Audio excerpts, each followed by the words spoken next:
Ouais. Bon. Alors, nous vivons dans un monde hyper informationnel. Ok. Bon.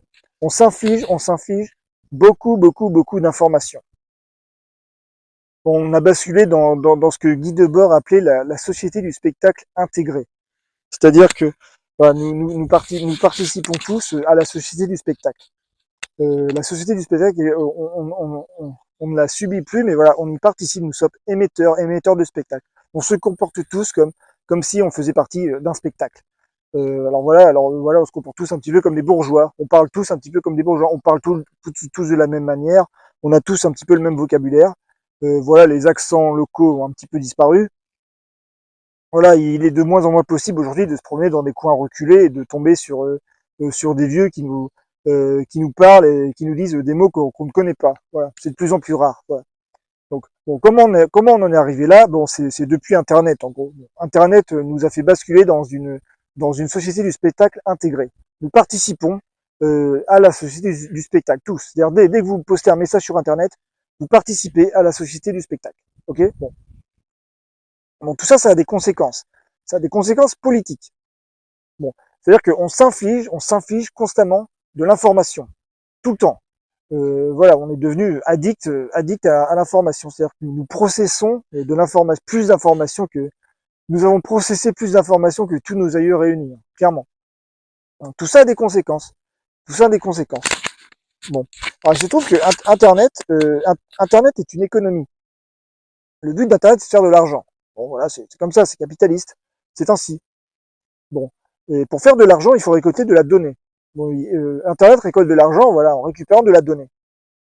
Ok. Bon, que faire? Comment récupérer de la donnée? Eh bien, en provoquant, en créant de l'attention, en créant de l'attention. C'est-à-dire que dès que vous cliquez sur quelque chose sur Internet, voilà, vous créez de la donnée qui peut ensuite être monétisée de plein de manières différentes. D'accord? Bon, ça c'est un truc que vous voyez sur Twitter. Bon, Twitter recherche à provoquer de l'interaction, à provoquer des réactions. Bon, comment faire pour provoquer des réactions? Eh bien, il suffit de montrer aux gens de l'information qui va être conflictuelle, qui va créer du conflit dans leur tête, c'est-à-dire de l'information euh, euh, voilà, avec laquelle les gens ne sont pas d'accord. Voilà, c'est-à-dire Twitter établit un profil politique de chaque personne, et dit voilà, cette personne, bon, ne va pas être contente si je lui montre ça, elle va réagir, elle va poster un message, elle va cliquer quelque part, vous voyez. Oui, et donc ça va me fournir de la data qui va me rapporter de l'argent. Oui. Internet, c'est ça. Internet, le but, c'est vraiment de créer de la data, de créer de la donnée. Bon. Et qu'est-ce que ça donne derrière? Bon, ça a des effets sur nos cerveaux, sur nos cerveaux. Bon, c'est-à-dire que nous nous habituons à être tout le temps, confrontés à de l'information conflictuelle. De l'information conflictuelle. Bon. Ça pose problème. Ça pose problème, et ça pose un problème politique. C'est-à-dire que dans un monde comme ça, on le voit, bon, la social-démocratie est de plus en plus périclitante. Périclitante parce que, à force de process constamment de l'information conflictuelle, on a tendance à radicaliser nos opinions. À force voilà, les gens de gauche, à force de se persuader qu'il y a des fachos partout, ils vont devenir plus de gauche. Vous voyez? Les gens de droite, à force de croire qu'il y a des immigrés partout, ils vont devenir plus de droite. Vous voyez? Tout ça crée une radicalisation des opinions. Et on le voit aujourd'hui, on le voit, c'est-à-dire dans le paysage politique, les formations politiques modérées deviennent de plus en plus faibles au profit des formations politiques radicales. En plus, ce qui est terrible, c'est que les formations politiques radicales s'entre-nourrissent. C'est-à-dire que plus l'extrême gauche augmente, plus les gens de droite ont peur de l'extrême gauche et se mettent à voter extrême droite pour compenser. Et l'inverse aussi est vrai, c'est-à-dire plus l'extrême droite augmente, plus les gens de gauche vont se mettre à voter pour des formations d'extrême gauche. Vous voyez? Tout ça s'entre-nourrit. Bon, et ça mène, voilà, peut-être un jour à la fin de la social-démocratie, mais ce qui est terrible, c'est que ça ne correspond pas en France, en particulier, ça ne correspond pas aux institutions de la Cinquième République, en fait. C'est-à-dire que voilà, la Cinquième République n'est pas faite pour que quelqu'un d'extrême gauche ou d'extrême droite arrive au pouvoir. Parce que la Cinquième République, c'est un régime présidentiel où le président a beaucoup de pouvoir. Il n'est absolument pas souhaitable qu'un type comme Jean-Luc Mélenchon ou qu'un type d'extrême droite quelconque arrive au pouvoir. Parce que s'ils arrivent au pouvoir, ils pourront faire, parce que c'est des gens dangereux, ce sont des gens dangereux, s'ils arrivent au pouvoir, ils pourront faire ce qu'ils veulent, ils ne pourront rien faire. C'est dangereux, c'est très dangereux. Normalement, les formations extrémistes ne sont pas faites pour accéder au pouvoir. elles sont faites pour influencer les formations modérées. L'extrême gauche est faite pour rendre le centre gauche un peu plus de gauche, et l'extrême droite est faite pour rendre le centre droit un petit peu plus de droite. Vous voyez, leur rôle est d'influencer, mais pas de gouverner. D'ailleurs, s'ils se retrouvent en position de gouverner, ils ne pourront pas faire grand-chose, étant donné que les institutions de la Cinquième République ne leur permettront pas d'appliquer leur programme. Vous voyez, par exemple, ils ne pourront pas faire de police politique, ouais, parce que ça les démange, hein, ça les démange, ça se voit.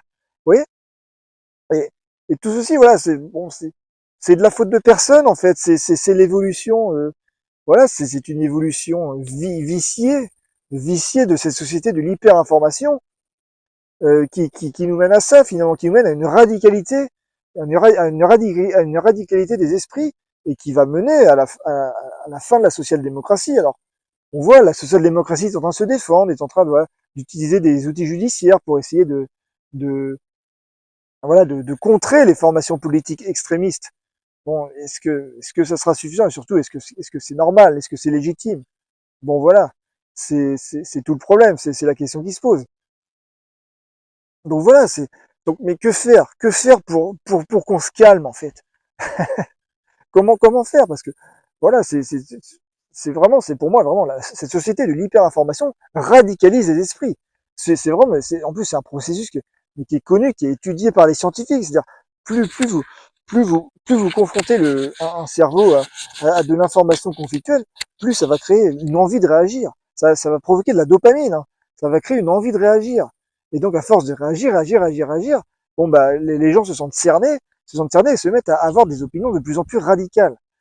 Bon, tout ça est une conséquence voilà, d'Internet, de l'hyperinformation, de l'économie de l'hyperinformation, voilà, dont le but est de créer de l'attention. Bon, et c'est un truc qu'on s'inflige. Hein. Ça, voilà, Internet, c'est un truc qu'on s'est infligé, personne ne nous a forcé. Hein. Donc, mais comment sortir de ça? Comment sortir de ça? Ça va être très compliqué. Bon, je vois pas trop de solutions réalistes, mais bon, voilà, on peut imaginer une solution qui n'est pas réaliste. Bon, c'est quoi cette société de l'hyperinformation finalement? C'est une recherche constante, continue, de la vérité. Ouais, bon, il y a beaucoup de gens, voilà, voilà. Une manière de contrer ça, c'est de se déphaser. Bon, là, c'est l'été, c'est le moment optimal pour se déphaser, pour sortir de la société de l'hyperinformation.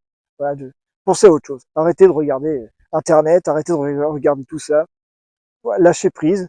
Bon, alors c'est compliqué parce que il y a toujours, il y a toujours dans l'esprit une peur de rater quelque chose, une peur de rater quelque chose d'important. C'est compliqué, c'est très compliqué. Il y a la peur de se déphaser, vous voyez. Donc c'est très compliqué de sortir de ça, de s'empêcher de process de l'information tout le temps. Voilà, on s'est habitué à ça, on s'est habitué à ça. Bon, et c'est très difficile à gérer. Il y a beaucoup de gens qui n'arrivent pas à gérer ça. Il y a beaucoup de gens qui ne sont pas mentalement structurés pour gérer ça. Et ça les rend fous. Voilà. Il y a des gens, voilà, ils sont persuadés que c'est bientôt la guerre civile, que ça va bientôt péter de partout. Voilà, tout le monde n'est pas mentalement solide pour supporter ça. Bon, c'est compliqué. C'est très compliqué. Bon.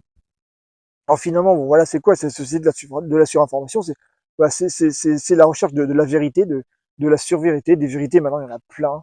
Il n'y a que ça, il n'y a que de la vérité partout. Euh, bon, et si la vérité, on s'en foutait, en fait. Voilà, ici, voilà, parce que la vérité, on la trouvera jamais. Hein. La vérité, il y en a trop. Il y en a beaucoup trop. Voilà, je ne sais pas où c'est, moi, la vérité, je m'en fous. Voilà, gardez-la pour vous. On la trouvera jamais, la vérité, il y en a trop. Et si on lâchait, si vous voyez, cette logique de vouloir établir une autorité là-dedans, vous voyez, à quoi bon? À quoi bon? On ne la trouvera jamais, la vérité. Bon, si on cherchait autre chose, si on cherchait, si on avait une grille de lecture différente, au lieu de chercher la vérité, si on cherchait le sentiment, sentiment, vous voyez, un sentiment c'est quoi? C'est un mensonge un sentiment, ouais, ça ne sert à rien, ça ne sert pas à grand chose, vous voyez, mais c'est beau, mais c'est beau, et si on cherchait le sentiment là-dedans, vous voyez, si on avait une grille de lecture sentimentale, au lieu d'avoir une grille de lecture factuelle, scientifique, bon, qui ne nous mène à rien, qui nous mène vraiment à devenir fous, qui va nous mener à la fin de la social-démocratie, bon voilà, on voit la tendance. Hein. On voit la tendance. Bon, et si on contrait ça, bon, avec une lecture sentimentale. Sentimentale. La vérité, moi, je m'en fous.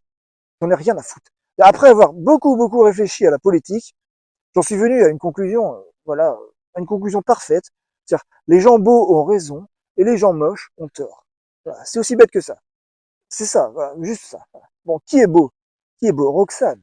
Roxane. Roxane est belle. Il n'y a que Roxane qui soit belle. Toutes les Roxane. Toutes les Roxane. Ah, il se trouve qu'on a du bol, parce que nous, des Roxane, on en a beaucoup chez nous. Ah, je les ai comptés, il y en a à peu près 35 millions. Ah, j'ai pas compté jusqu'à 35 millions, mais j'ai arrondi. Vous voyez? Mais Roxane est belle. Toutes les Roxane sont belles. Et qui est moche? Tous les autres. Tout le monde est moche. Et Cyrano le premier. Moi, je suis moche. Vous voyez. Je ne vous dis pas la vérité, moi, je vous mens. Vous voyez? La beauté de Roxane ne ment pas. Voilà. Il va falloir qu'on fasse confiance aux Françaises. Françaises. Il va falloir qu'on ait une grille de lecture sentimentale du monde. C'est beaucoup plus intéressant. Parce que les hommes ont toujours ce réflexe du nomos, d'établir une autorité quelque part. Bon, ça n'a aucun intérêt. On s'en fout. On s'en fout. Voilà, ils veulent établir une autorité, et puis à force de vouloir établir l'autorité partout où ils sont, ils vont tout renverser, ils vont tout foutre par terre. On s'en fout, mais on s'en fout. Je me fiche de leur autorité. Remettons en cause la parole des hommes. Genre la déconstruction du masculin, ça n'est pas juste dire aux hommes d'arrêter de faire les hommes. Non, c'est dévaloriser la parole des hommes. Aller aussi loin que ça. Vous voyez? Juste ça. Dévaloriser ce réflexe du nomos, de la règle, de l'autorité. On s'en fout. Mais on s'en fout. La vérité, on la trouvera jamais. Il y en a trop. C'est, voilà, vous videz un océan avec une petite cuillère. On s'en fout. Voilà. Ce qui compte, c'est les sentiments. Certes, ça peut nous tromper, ça peut nous mentir. Mais qu'importe si c'est sincère. Si c'est sincère. Oui, Roxane est sincère. Le sentiment de Roxane, c'est la seule vérité qui soit. Vous voyez? Si on avait une grille de lecture sentimentale, au lieu d'avoir une grille de lecture informationnelle, on s'en fout. On s'en fout. Vous voyez? Vous voyez? Rétablir vraiment la beauté en tant que valeur. La beauté en tant que valeur. Ça pourrait nous aider. Ça pourrait nous aider. Alors c'est très utopique. On verra. On verra où ça ira. Mais, vous voyez, rétablir la beauté en tant que valeur. Qui est beau? Roxane. Roxane est belle. Il n'y a que Roxane qui soit belle. Toutes les Roxane. Toutes les Roxane, sans exception. Ouais. Et qui est moche? Mais tous les autres. Tous les autres. Cyrano, Montfleury, Christian, De Valvert, De Guiche, tous, ils sont tous moches. Ils sont tous moches, on s'en fout. On s'en fout. Oui, c'est peut-être une petite solution.